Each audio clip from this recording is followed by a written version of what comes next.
እስካሁን እንደፈለጋችሁ ታውቋሽ ከልክበል ዝም አልኳችሁ መሰለኝ። ተናነቀ ሰሙኛላችሁ። እኔ አደይ ነኝ። ማንም ሰው እንዲናገረኝ አልፈልግም። እሺ እንዴ ዴቭ አትሳሳት። አደይ እኮ ለእኔ እኮ ወንድምነት ያለፈ ስሜት የላትም።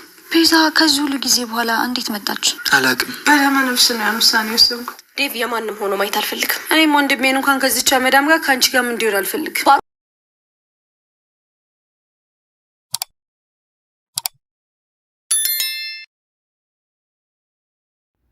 ባርኮቴ እና ዴቭ ተፋጠዋል። እኔም ከቤት እወጣለሁ፣ እዚህ መቆየት የለብኝም፣ እኔም እወጣለሁ ይባባላሉ። ፍቅርና ሊዲያ በጣም ተገርመዋል። እነሱ ሲጨቃጨቁ ቁመው ያያሉ።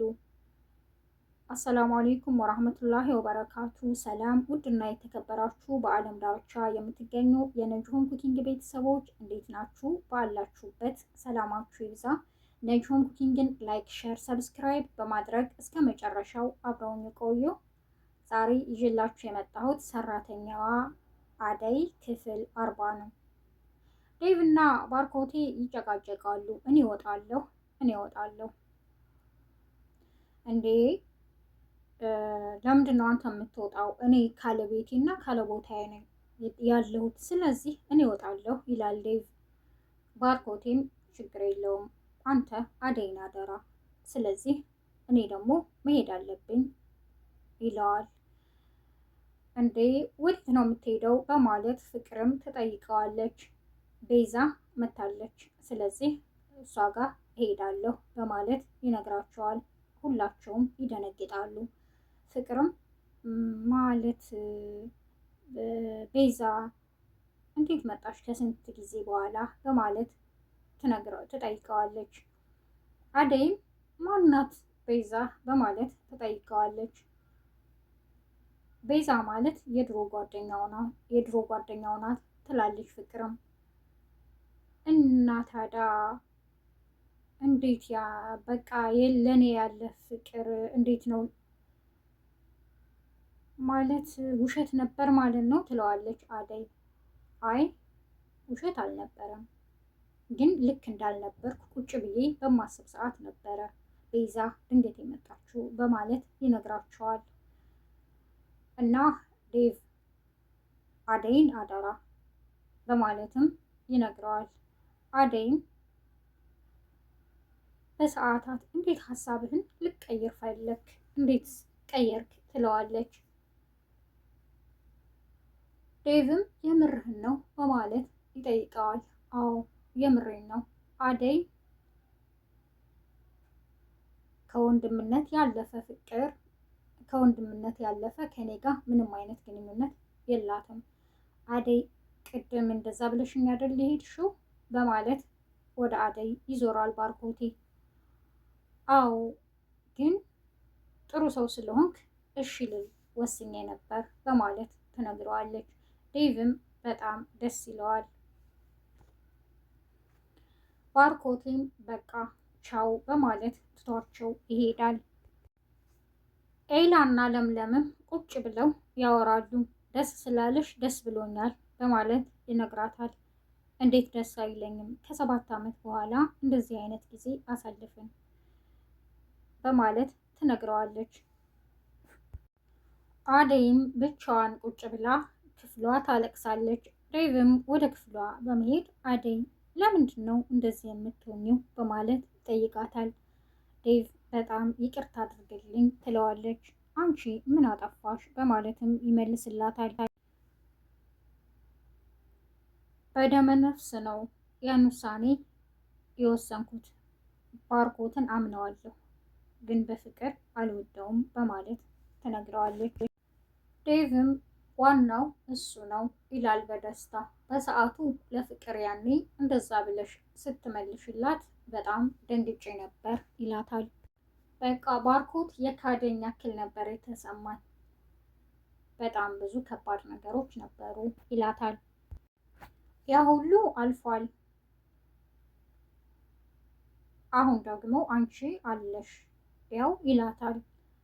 እኔ ከዚህ በኋላ ሰው አላምንም በማለት ትነግረዋለች።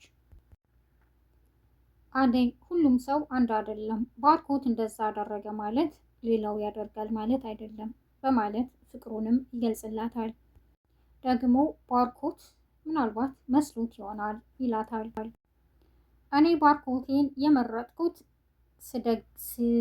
ስወድቅ የሚደግፈኝ ምርኩዜ ስለነበርና ጥሩ ሰው ስለነበረ ነው፣ ለዛ ነው ትለዋለች። ከዚህ በኋላ እኔ ያለሁሽ ይላል ዴቭ። አደይም ዴቭ እኔ አሁን ምንም ማሰብ አልችልም ትለዋለች። እሺ መጀመሪያ አንቺ ተረጋጊ ይላታል። እሺ በቃ ጊዜ ወስደሽ አስቢበት፣ የቀረውን ደግሞ ስትረጋጊ እናወራለን በማለት ተነስቶ ይሄዳል። ፍቅርም ወደ ሊዲያ ክፍል ትሄዳለች። ሊዱ ደግሞ ዘና እያለች ነው። እኔ ግን ቆይ እንዳንቺ ግዴለሽ ብሆን ምን አለበት ትላታለች። ምን ፈለግሽ ትላታለች። በቃ አደይን የሆነ ነገር ማድረግ አለብን በማለት ተንኮሏን ትነግራታለች። አዎ በዚህ እስማማለሁ፣ ወንድሜ ሰራተኛ እንዲወድ እንዲያፈቅር አልፈልግም በፍጹም ትላለች ሊዲያ። እንኳን አደይን ከአንቺ ጋር ራሱ እንዲሆን አልፈቅድለትም፣ ውጭልኝ በማለትም ትነግራታለች። ፍቅርም በመናደድ ትታት ትሄዳለች። ፍቅርም ተንኮሏን ጀምራለች። ምን ማድረግ ነው ያለብኝ በማለት ከራሷ ጋር እያወራች ነው። አደይ ብላ ትጣራለች። አደይም አልሰመቻትም። ወደ ኪችን ትሄዳለች። ስትጣሪ አሰሚም ነገሩ እንዴት ትሰሚያለሽ? ባርኮትና ዴቭ ልብሽን ደፍነውት ትላታለች። ምን ፈለግሽ ትላታለች። አደይም በትህትና ደግሞ ምን እየሰራሽ ነው ትላታለች። ምሳ እየሰራው ነው። ሁሌ አንድ አይነት ምንድን ነው አትቀይሬውም እንዴ በማለትም ታመናጭቃታለች። ቤት ያለውን ነው ምሰራው በማለትም ትመልሳለች። አደይ እሺ አሁን ምን አድርጊ ነው የምትይኝ ትላታለች። ባርኮት በአንቺ ምክንያት ሄደ፣ ዴቭም በአንቺ ምክንያት ሊሄድ ነበረ ትላታለች። እና ምን አድርጊ ነው የምትይኝ? እኔ ምንም ያደረኩት ነገር የለም። ሰው ምን አደረገ ከምትይ እኔ ምን አደረኩ ብለሽ ራስሽን እይ በማለት ትመልስላታለች። ከባርኮት መሄድ ጋር ይሁን ከዴቭ መሄድ ጋር እኔ ምንም የሚያገናኘኝ ነገር የለም በማለትም ትመልሳለች። ፍቅርም ተናዳ ትታ ትሄዳለች። አደይም የመኝታ ሰዓቷ ስለደረሰ ትተኛለች። አደይ ብላ በመጣራት አሰሚም እንዴ በማለትም አደይ ላይ ትጮኻለች። ሊዲያም አብራ ሂዳ ስለነበር አደይ አበዛችሁት፣ አሁን ታገስኳችሁ በማለት ሊዲያን በጥፊ ትመታታለች። ለምለም ፍቅርንም አንገቷን ይዛ ከዚህ በኋላ ታግሻችኋለሁ፣ ከዚህ በኋላ እኔ ላይ ለምታደርጉን ነገር ምንም አይነት ትዕግስት የለኝም ትላችኋል።